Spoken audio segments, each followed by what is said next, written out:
Hello, everybody, and welcome to JagaVision episode 126. I'm Jared Nyberg. I am your host, and I am here now 126 weeks, 126 episodes of talking to some really fantastic folks, having a really good time making some teas for you. There's been some instructionals, there's been some really good dialogue. Really encourage you to go back and check out our YouTube channel. You can go to youtube.com/JagaSilk and you can check out some of these great conversations that we have had. December is going to be really exciting. Today is a show I've been looking forward to for quite some time. We've been talking about getting the owners of Copper Spirit on the show for a while now, and we made it happen. So they're the ones who, in July, we released this really amazing collaboration gin with. They did all the hard work, of course. They did all the distilling and all of the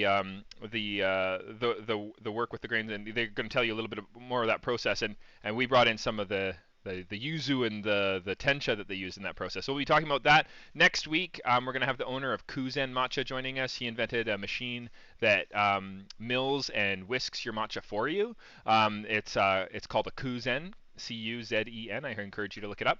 But with no further ado, though, my guests are actually already here. So Miguel and Candice, are you there? Hello? Oh, there you are. Oh, amazing. Okay. How are you guys doing? Welcome to JagaVision.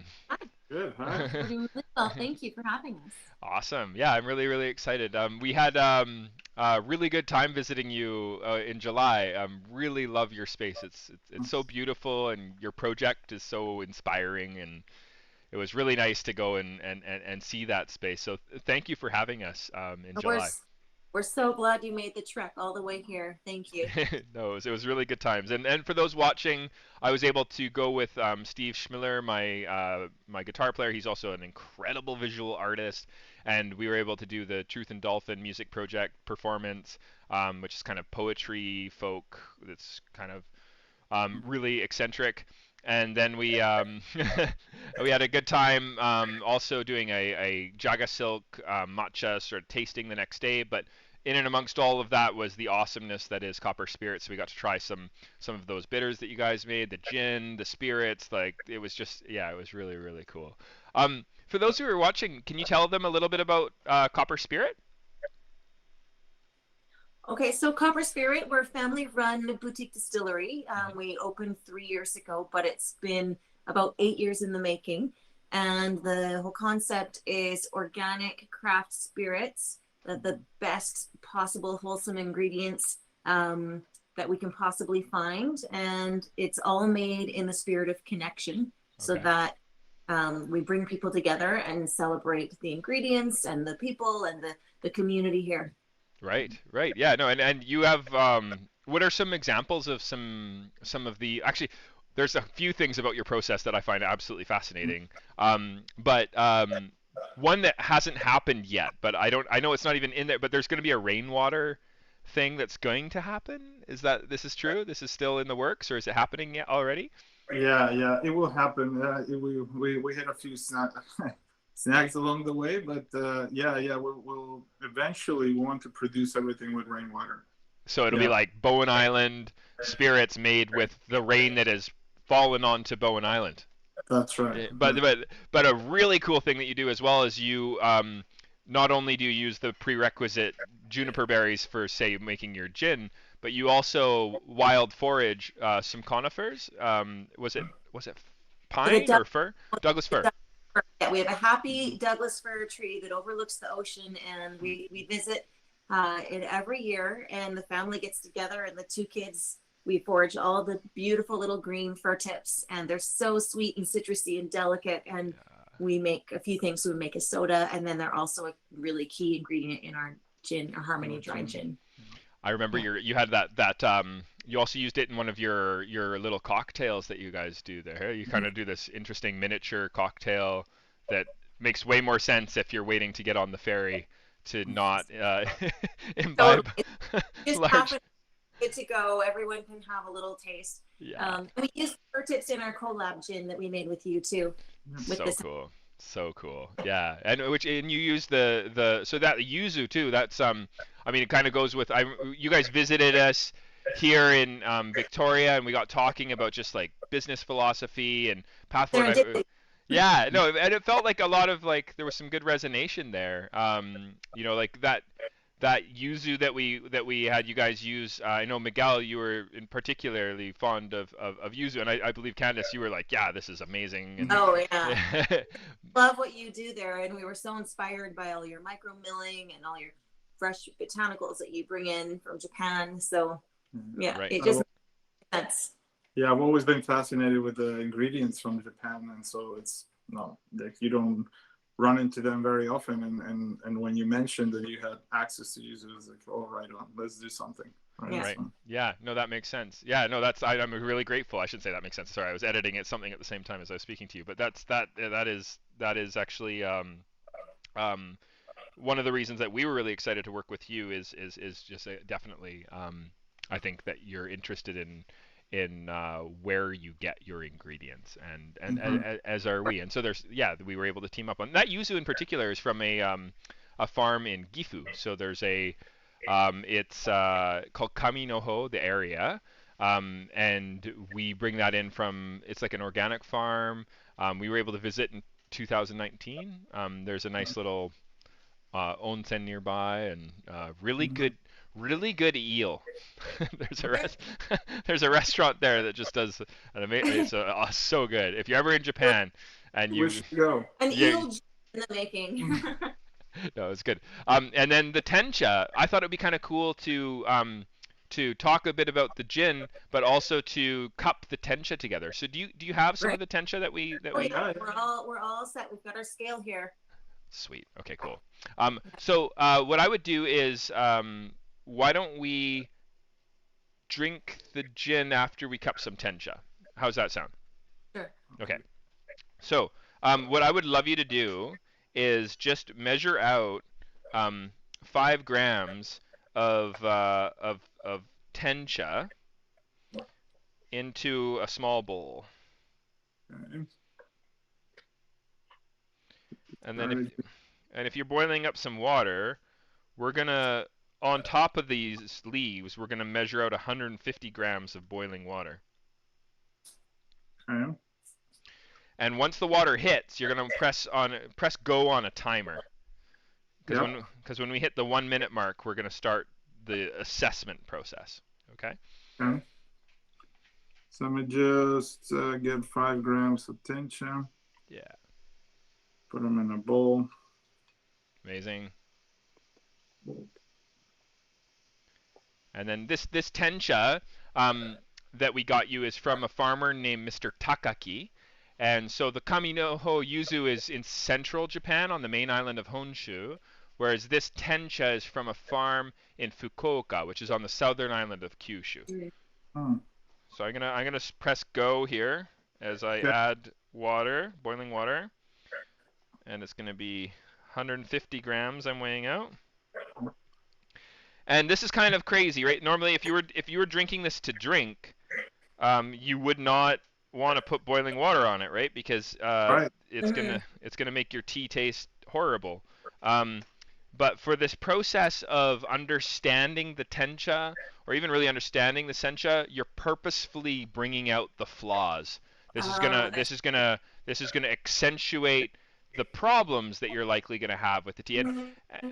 And for those watching, if you've seen previous episodes, you probably know what tencha is, but if you don't, tencha is the botanical that's milled into matcha. So matcha is a powdered green tea but not all powdered green tea is matcha. So to qualify as a matcha, you need to use tencha. And tencha is the leaves that have been shade growing. We're at 1 minute. Sorry, I'll explain in just a moment. But at 1 minute, you want to use that sieve that I was telling you about, like if you have a sieve, and you want to like dip into it. And if you can't do that, don't worry about it. You can just pour it through the sieve into the second bowl. But if you want to smell like that, it gives you a sense of like, yeah, like mine smells super toasty, beautiful. This is a different one that I gave to you guys. I didn't grab that tencha. I guess I could pretend for the camera, but I'm not going to. Oh, it smells amazing. But I really like that one. That one that you guys have is one that I roasted in my tea roaster here. Yeah. It's beautiful. It's so vegetal. Yeah, right. There's this vegetable quality. So what you would do for a cupping in if you're going to do this all official and everything is you would actually take the sieve and you would actually pull kind of loosely out the botanical and you'd put it over into another bowl.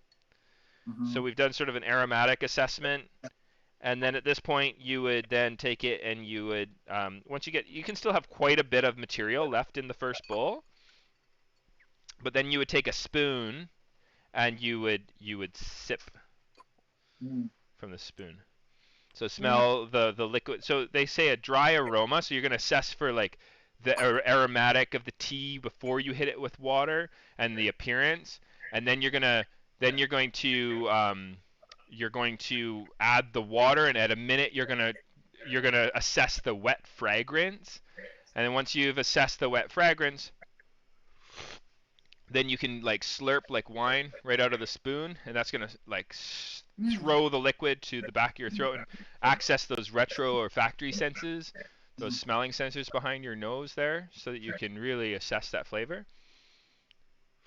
Mine smells like cotton candy, and there's some really nice kind of cooked spinach and cooked kale and kind of this like sweet green kind of thing happening. This has almost a citrusy, a bit of a tang, and even some mineral, I would say. Lots of umami. Yeah. Good. Okay, cool. Yeah, and I love tasting as you go. So we're at the 3-minute and 20-second mark, and it's going to keep transforming as you go. So there's a little bit of botanical left in that bowl, and so if you keep tasting it as you go, you're going to get a sense of what this tea has to offer. Some of the teas, when they're like a lower quality selection, they're going to get, or if they're grown in a way that really highlights sort of brightness and acidity, etc., you're actually going to find that those ones, generally speaking, also are going to have a higher tannin content. So you're going to get kind of like it's like chewing on grape skins. There'll be like a sandiness that develops, and that often happens when you use too hot of a temperature on your green tea in general. Yeah, but surprising that it's not really that harsh considering what we've done here. Hey. Yeah, like you're not. Sorry, go ahead. No, it's beautiful. Yeah, are you overloading so is it a more than you would usually use to make a cup of tea? No, you would use 1 gram per 30 grams. That is the norm. Actually, Takaki-san, when he's making his sencha, for example, he uses 1 gram of tea per 20 grams of water. So it's even more. It's 30% more intense. The JagaSilk standard is more based off of what they teach at the tea schools in Kyoto, etc., and that's 1 gram per 30 grams.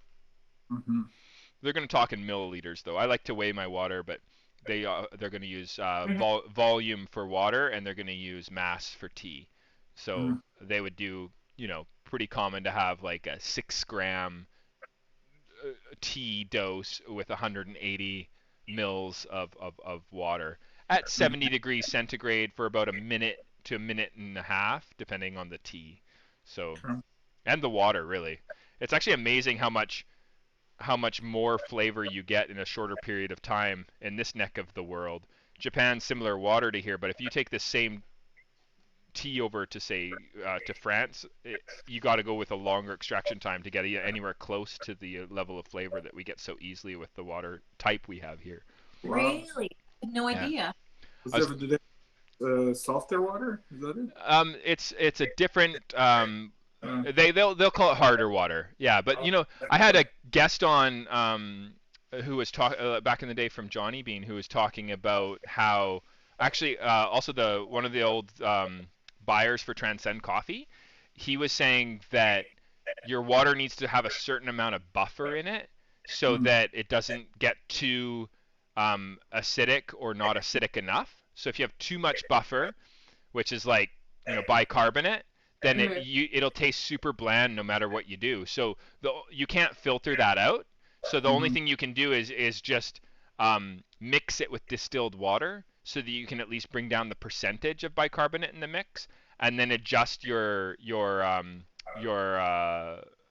salts and your minerals.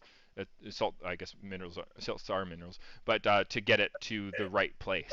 So he would actually we sent him some of our water, and he used a strip that you use for checking an aquarium, and he was able to get an understanding of the pH, and then he was able to adjust his water to achieve a similar pH, and then he was also able to use a similar sort of aquarium test to be able to adjust his water to achieve the same level of mineral content and salt. So he was using a combination really of sodium bicarbonate, baking soda, and Epsom salts on distilled water to achieve a similar water as Victoria. It was pretty fun. It was cool.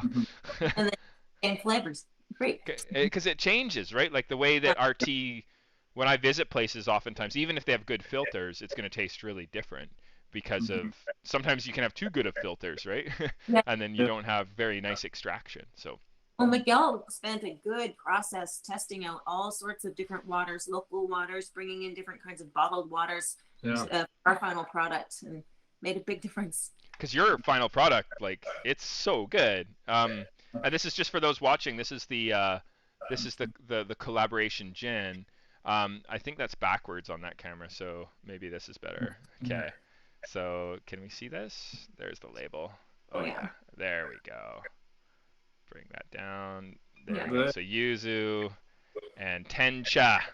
Yes. So this because that was one thing that really stood out to me, is just the quality of I think of the finished product for sure, but that must be a huge part of that must be just very good focus on water quality, right? Like it goes back to the quality of the ingredients too, and water. I mean, it's a huge ingredient, right? So we take good care of it to get it right. To make it. So how do you achieve good water for Copper Spirit, out of curiosity? Well, exactly like that. So we have good filters, and then we buffer it. You buffer. Okay. Yeah, we have different, like you said, soda and all different minerals to get it just right for the different purposes, right? To ferment, to then dilute with it, and so it's different kinds of waters for different processes. That's fascinating. So you actually develop a different water, basically profile depending on if you're diluting with it or if you're fermenting with it. 100%. Yeah. Season? That's the other thing. Yeah, it changes throughout the season, so we're always measuring and always adjusting. Because what's coming through the pipes isn't gonna be consistent, of course. Yeah. So you have to basically check your water, and you need to assess. And what have you found is like a really bad water to ferment with? Something that's like really acidic, or I mean, you can fix any water pretty much as long as it's clean, right? But I mean, for the most part, we get acidic water, so we need to buffer up. But actually, it's some acidity is good for fermenting. So then, so it's not the end of the world. That's why we're kind of excited about the rainwater, because it'll be more consistent, right? So at least we will have something that's consistent all the time. Yeah, that's really interesting. Yeah, you'll be able to clean. It's distilled water basically, so it's right. Should be, Awesome. Oh, and here's our other guest joining us from Costa Rica, Sherry-Ann of Sister Speak Music. Thank you for joining us again, as you do every week, or try to do every week when you can. How are you doing? Awesome. You're for those just joining us now, and Sherry-Ann, you're just joining us now. This is Candice and Miguel from Copper Spirit. If you remember, I was really excited about this collaboration gin that we did. And concert too. We did the show with and we were just talking about processes. We just cupped some tencha. So if you wanna catch up, you could probably make yourself a matcha while we're talking and stuff. But Candice and Miguel, Sherry-Ann is the lead singer and band leader for her recording alias Sister Speak. And we've been providing her with tea on her journey around the world for almost 10 years plus. And full disclosure, she's my sister, and we're super stoked for. She does like 200 plus shows a year when it's not the pandemic, and she's a career musician and got some amazing 3 studio albums and a live album, and yeah, so yeah. We'll have to check it out. Yeah, you have to come. Well, I don't blame you, because I know that now that I've tried his matcha, I can't go back. I can't try it. It's Awesome. amazing. I'm hooked. It's so lovely to meet you all. I won't have Wi-Fi in like 2 minutes, so I wanted to pop on, but I don't have a phone anymore. I usually have data, but it went swimming, so. Oh no. I just wanted to say hello and say cheers with a little bit of I made a matcha in like cold water and milk. We were awesome. You know, we were just talking about how water affects the different, like Miguel and I was talking about how they actually change their water for whether they're fermenting with it or diluting it with it for making their drinks, which or they kind of edit it with a little bit of buffer, and that was super interesting. And we were just talking about, and I was just about to sip some of the collaboration gin here, so I can cheers this with you. It is still 2 o'clock in the afternoon, so I think I'll keep it to that. But you guys, when you're we only have sister speak for 2 minutes. So why don't we actually go to a question from Sherry-Ann? Sherry-Ann, do you have any questions for Copper Spirit in regards to this gin or their project there on Bowen Island? Yeah. So how are you currently incorporating your collaboration, like both of you? I'm so curious. Yeah. Oh, how it happened? I guess we touched on that a little bit. Do you guys want to maybe explain that a bit to the? Well, how are we incorporating it? Well, we're serving it at our bar, and I have to say there's a lot of excitement. As soon as people see yuzu and tencha, they get excited. Yeah. Cool. There are some people who were not shy about saying that they like it better than our original gins. Oh no. So that's great. We're happy to promote you and send people your way in Victoria. Amazing. Yeah, and this started, Sherry-Ann, with a visit from Miguel and Candace and their family, their children. They came here on a family trip, I think it might have been earlier that same year. Was it? Yeah. I think it was. Cool. Or was it? No, maybe it was 2021. And then we were going to do something in the winter, remember? And then it just kind of fell off the map for a while, and then we made it happen in the summer. I think that.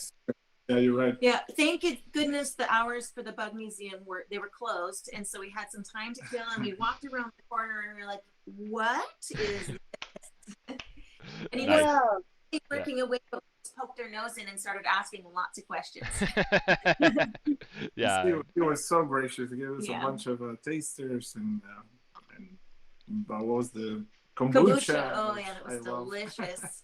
Really Nice. Glad you like it. Yeah, we're stoked for where we're at with our kombucha, and we actually want to up our game and get into more interesting extractions. How do you guys currently extract flavor from botanicals that you then add into your spirits, out of curiosity?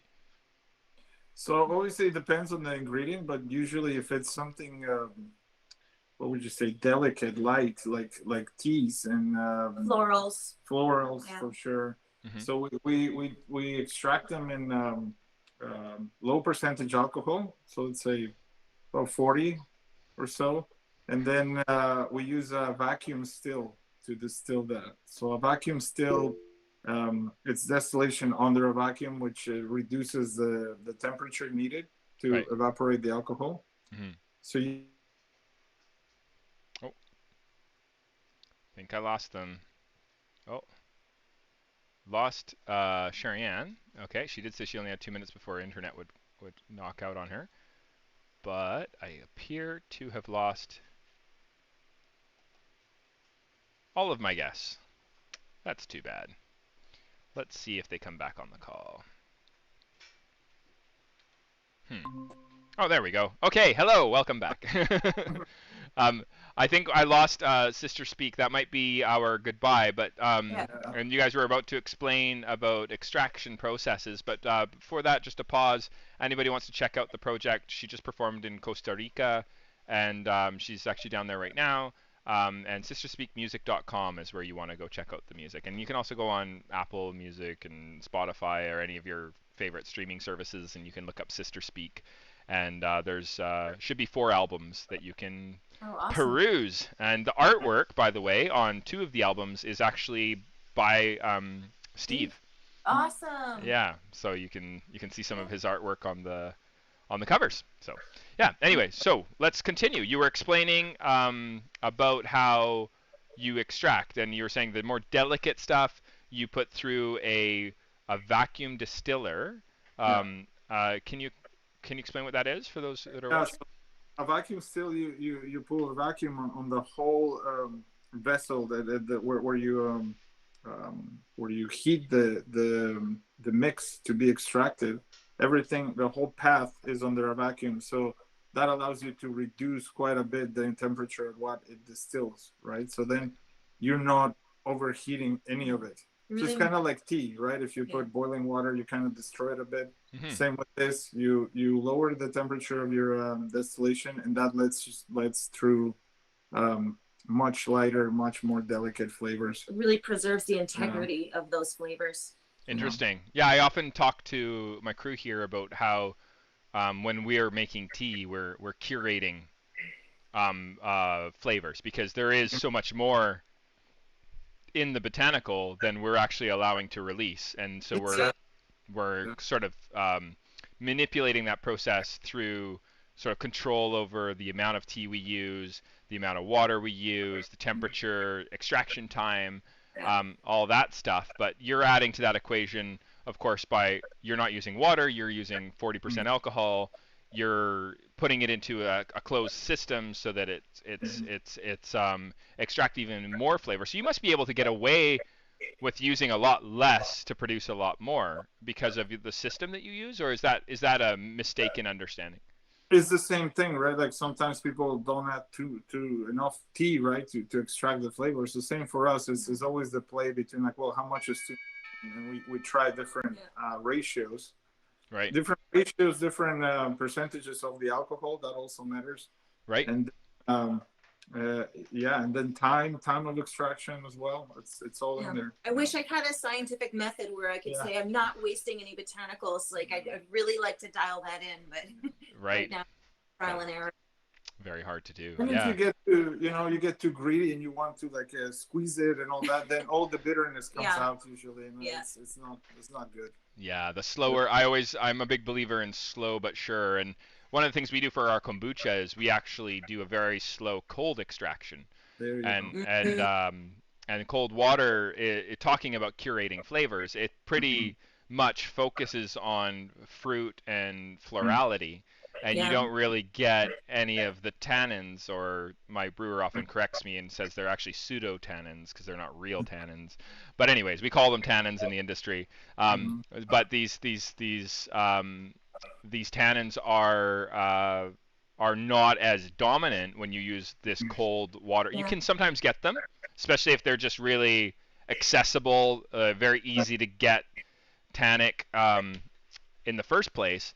But yeah, it definitely makes a difference when I use cold water. Do you guys experiment with different temperatures of water in your extraction processes? For me, it's the distillation time, right? So at the beginning, usually the same thing. You get the more fruity, the more floral flavors. Okay. Right at the beginning of the distillation, and then as the temperature increases and the time that it stays at that temperature increases, then you start to get more into the tannins, into the heavier flavors, into the bitters. Have you ever experimented with, say, the same botanical extracted in 2 different ways and then blended together? Yeah, I think. Well, I've done that in the sense where I'll extract it in alcohol, but then I'll also make a tea, and then I'll combine it with water. Right. Okay. Another way of extraction that I've been playing with is rapid CO2 extraction. Right. So okay. And then I blast it full of CO2, and it pushes, like really quickly pushes all the flavors out. So it saves me weeks of extraction when I'm making bitters. Or we're making Campari here, and Nice. it's really fun. Yeah. How So do you? I don't really. Sorry, go ahead, Miguel. that's almost the reverse of doing the vacuum. You push pressure and it just Explodes infuses into the botanical the in this cells. case. Yeah. And then when you break the pressure, it just kind of explodes, right? So all the flavor comes out of it. It's pretty fascinating. Yeah. That is fascinating. And pressure is inextricably linked to heat, right? So the higher pressure in a hot sort of temperature, it's kind of, I believe, unless my science is wrong here, that there's like a direct connection between an increase in pressure and an increase in heat. Yeah. So I mean, in this case, we just do it with CO2, so it's pure pressure, right? Yeah. So then when you break the pressure, it does rise or lowers the temperature of the whole mix, right? That's fascinating. Yeah, we had one of the shows we did on JagaVision. We had a guest.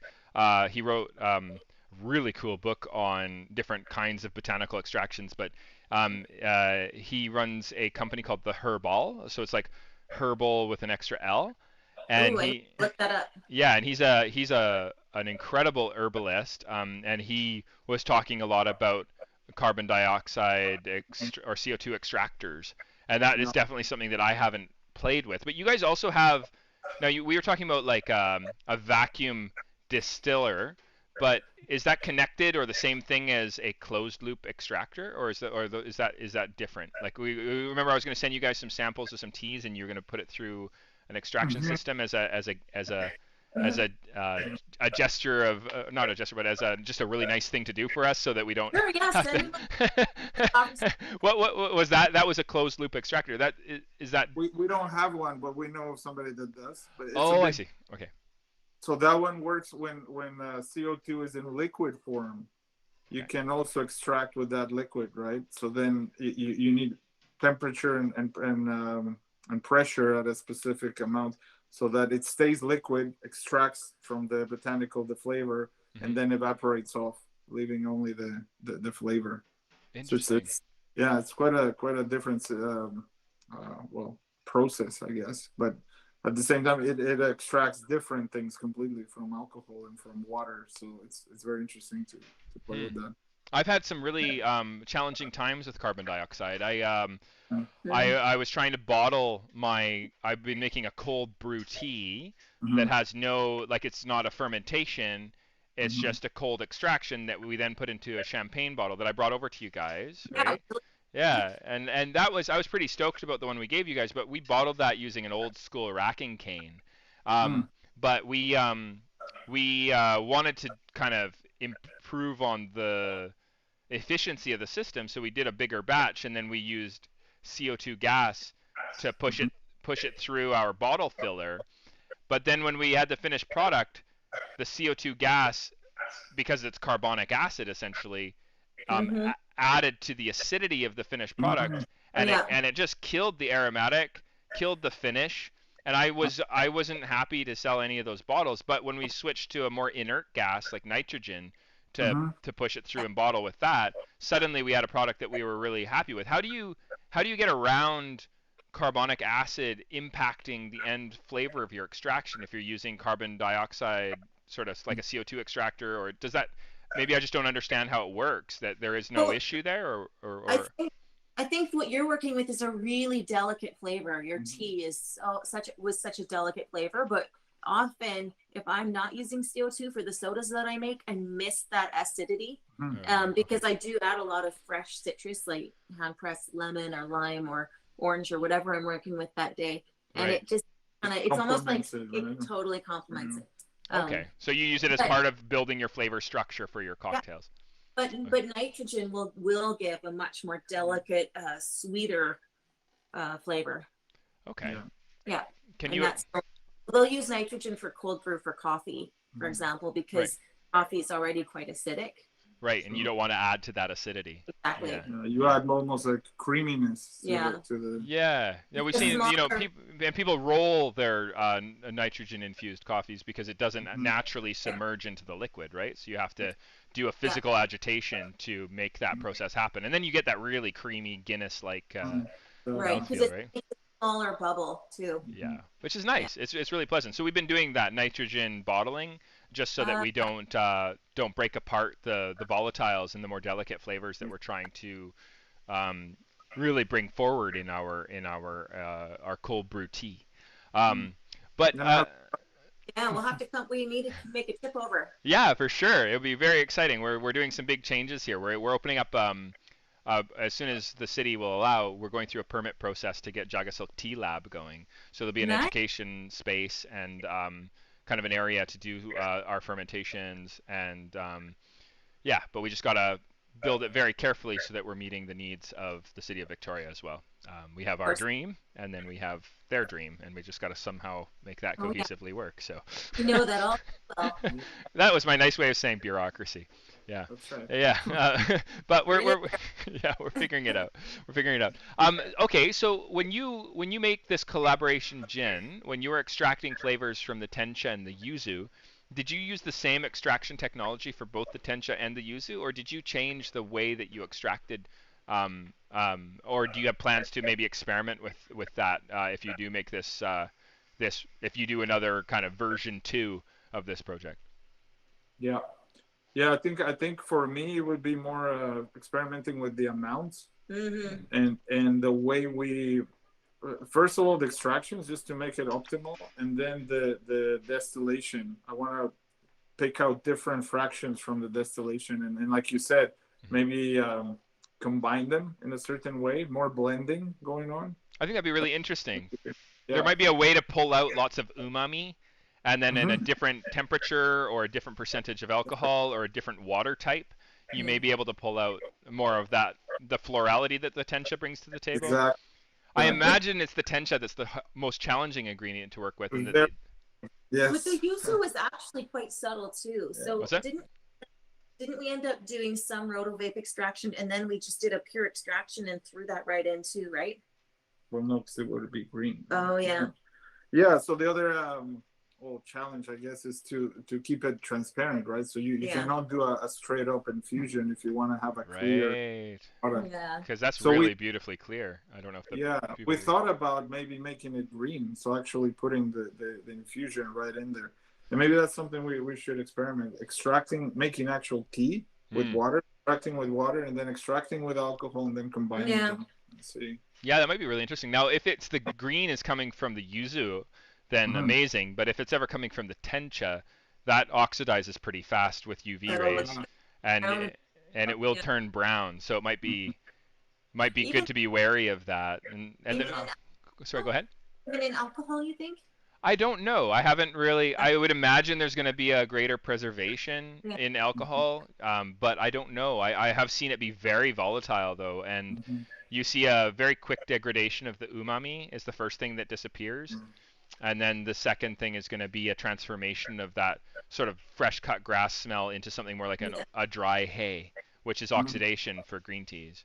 So if now the citrus what's nice about it is that it actually draws out more of the tea flavor when you put different citruses in with green tea, say in a cocktail. You don't have to use as much of the tea to get that tea flavor to come out. So yeah, I feel like there's a liqueur coming. I just have to put some time in. Yeah, well, it's going to come in the finish. You won't taste it as much in the opening, but the finish it will be there. So, did I lose you again? Yeah. Oh no, okay, good. Sorry, I think I got you back. Liqueur, I'm thinking it would be nice to have more of that tanning aspect of it. That would taste pretty good, I think. It'd be interesting even to artificially add it, hey, like through maybe oaking it or something, like putting it in like a cask or something. Be kind of cool to bring out some real tannins then. Right. And that'd be kind of cool. I got it, which reminds me, I have to. You were so generous with that cask that you gave to us when we were there, and I'm looking at it, and I almost feel like I need to get you on a video call. And as much as I took notes, I'm just scared because I ruined the last one, and I'm maybe in the new year you won't. It might be okay for me to. Okay, thank you so much. Anytime. I would feel so much better about that. I'm pretty sure you're totally capable. Yes. I don't know. Oh man, you don't want to see what. Yeah, it was. It was a. I thought that you kept the casks or the. I thought you kept the barrels moist by leaving water inside. No. Outside, all you want. Like you can wet it yeah, but inside, no, you have to be careful. Yeah. So anyway, that was a really silly blunder on my part, which I should have known. You know, like of course, water is gonna just go bad. Like that's how these things work. So yeah, I was like, oh, what am I doing? Such an amateur blunder. But anyway, we figured it out. Nothing a bit of alcohol can't fix. Awesome. So so I just wanted to tell you that this is, from what I can tell, in a bottle that honestly, I'll be honest, I didn't go through half this bottle today. It's been a slow sharing that's been happening. But it's still tasting very, very nice. And I was kind of looking for that old hay flavor because I was very concerned that I was gonna start tasting that after a while, but I'm not. Yeah, I smell the juniper berry but there's that nice, like almost like in behind that is I'm smelling the citrus, the yuzu kind of exotic flavor. Yeah, I mean that's the thing, right? When it's transparent, you completely remove anything that could possibly degrade, and it's just the flavor. It's just the essence, really. The essence, yeah. That's like a perfume of it. There's like a hint of the umami, and you know, it's like it's a very I would be very interested to try a version 2 where you get to experiment with stronger tencha flavors and see if that ruins it or not through like cold or the different types of extractions that you were talking about. I think it would be really, really interesting. If you were going to use your experience to draw out an ideal extraction of the tencha, what kind of system would you use? Would it be the CO2 extractor? Would it be the closed loop distiller? Like, or the vacuum distiller, I should call it? Yeah, I mean, I just love the vacuum distiller because you can get the different fractions. You get that lower, more controlled distillation, right? So the temperature can be controlled completely. So it's quite an apparatus. I mean, how many of these extractions you do? Well, it's only time dependent, right? But yeah, the potential is there. I mean, that umami flavor particularly is so significant, right? That you kind of want to be not careful, but pay attention to it. Look, we hand blend it in after, so we can control exactly. Because once you throw everything in the big mix and the big still, you're just like crossing your fingers. Please turn. Yeah, you want to be careful, right? That makes sense. Especially with such a precious ingredient. Well, sounds like everything though that you guys are working with sounds pretty precious. So no, that's if we're okay. What do you say? Did you use water that was meant for fermentation, or did you use water that you would use for botanical extraction, or would you do something in between, or what kind of water would you use for this particular extraction? Well, this was our blending water, right? So it's pretty neutral, quite neutral. So you're shooting for that 7.0 pH kind of thing? Yeah, around there. Yeah. Okay. It just makes it nice to drink, right? Otherwise, you don't want acidity in your spirits. Interesting. Yeah, of course you don't. Yeah. Kids are here. I just have to tell them to be quiet. Okay, sure. Yeah, no problem. Yeah, cool. Okay. I think I'd like to experiment more because this was like citrus and this more savory flavor coming together, right? So it was quite challenging to find that sweet spot. I think it would be nice to go either with the citrus or with the more savory side, and I would throw the tencha with a more savory gin. I think that would be really interesting to try and do like a tencha heavy version of this, and then maybe if you kind of push that envelope a bit, then maybe the version 3 might be finding that sweet spot. Exactly. Where you can taste some other ingredient that would go play well with the tencha, right? Instead of yuzu, because yuzu is quite delicate. Yeah. So. I do love it though. It's the citrus, how it carries through is quite lovely. Yeah. So. And then we'll have to have a couple more Truth and Dolphin shows here. Yes. Do those. I'm into it. Maybe we can do a. Maybe we can go over and do a. We can do a show, and then maybe we can geek out in your lab and just try different extractions and taste different things and different ratios, etc. Be pretty fun.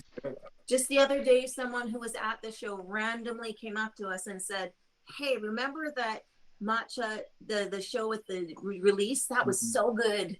Yeah, Nice, cool. Yeah, unsolicited. That's nice to hear. That's really awesome. So that was also, you guys had wanted to do live music before, but that was one of the first shows, if not the first show at the distillery. Is that? We've had musicians, but not on such a not such a caliber with so much system, like sound system. Oh, I see. Okay, so it was more like background music that was kind of happening rather than a show per se. Exactly. Okay. It's a small space, acoustic sound.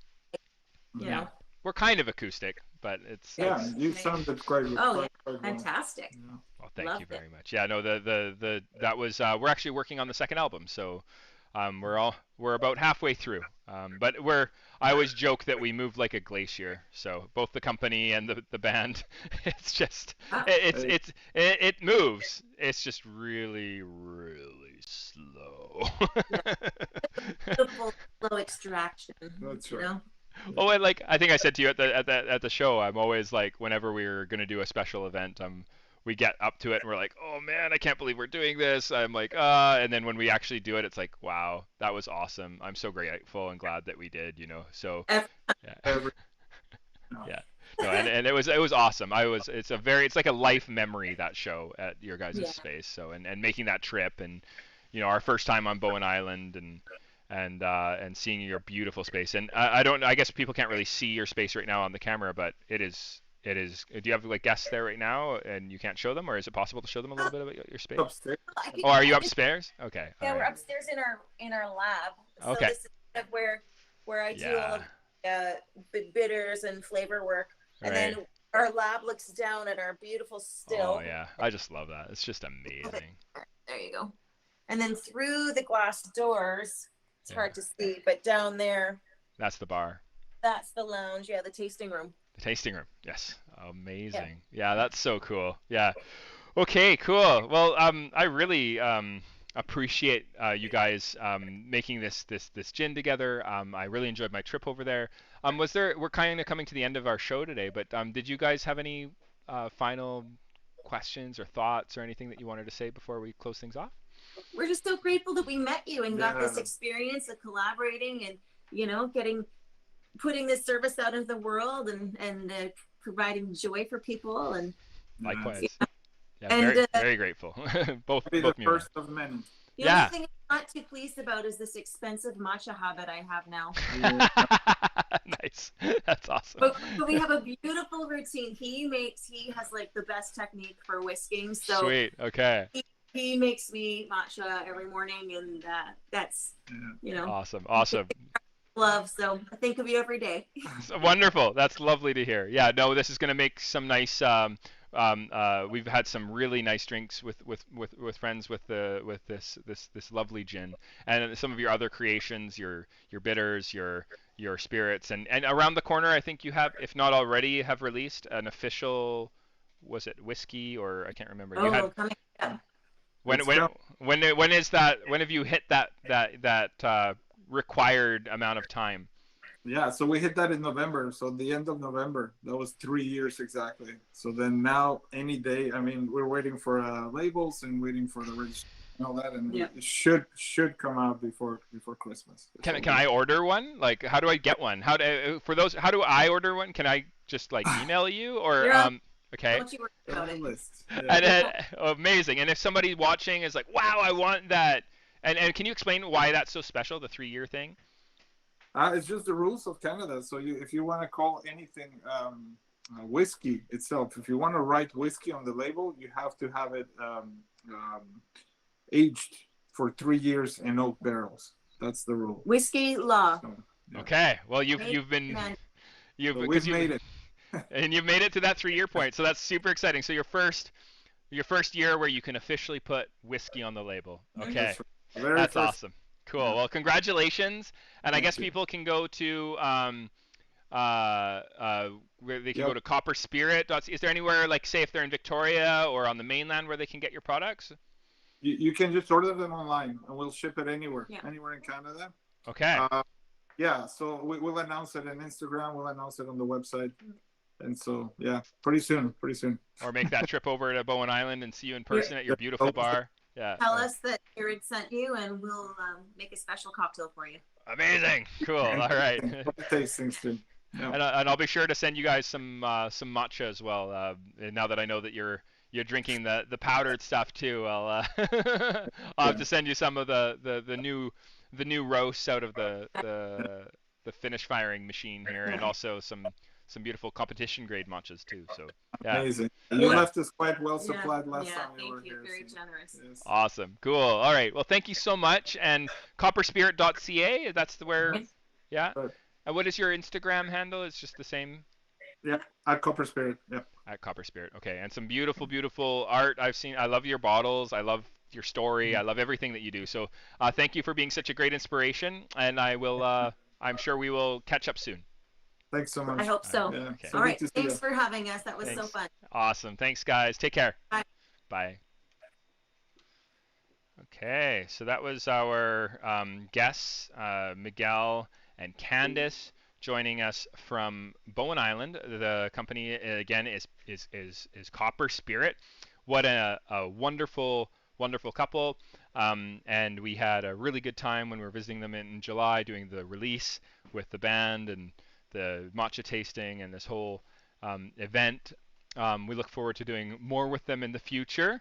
In the meantime, go to copperspirit.ca and you can find, I believe you can find it on their webpage, this yuzu and tencha collaboration.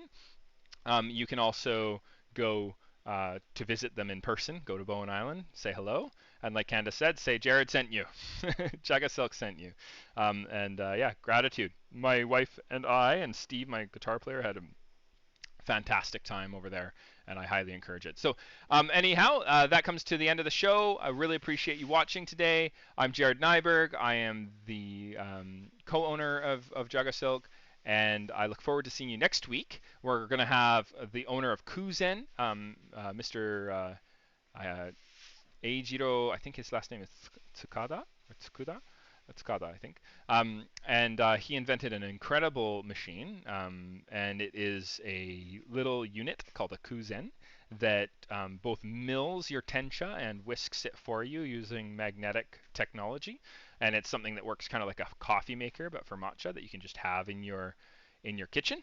So he's going to be joining us next week in person in JagaSilk here. So looking forward to having him all the way over from San Francisco for this show and talk matcha and milling and all that fun stuff. So I hope you look forward to that. Check out old shows. Click the subscribe button if you like what we're doing. You can also click notifications. Lots of cool new things happen around the corner. 2 more episodes of JagaVision before we are off for the year, and then we'll be broadcasting again the second week of January. So this one coming up, 1 more after that, and then off for 2 weeks. So looking forward to seeing you next week, 2 o'clock. Thank you so much. Jared Nyberg, JagaSilk. Peace.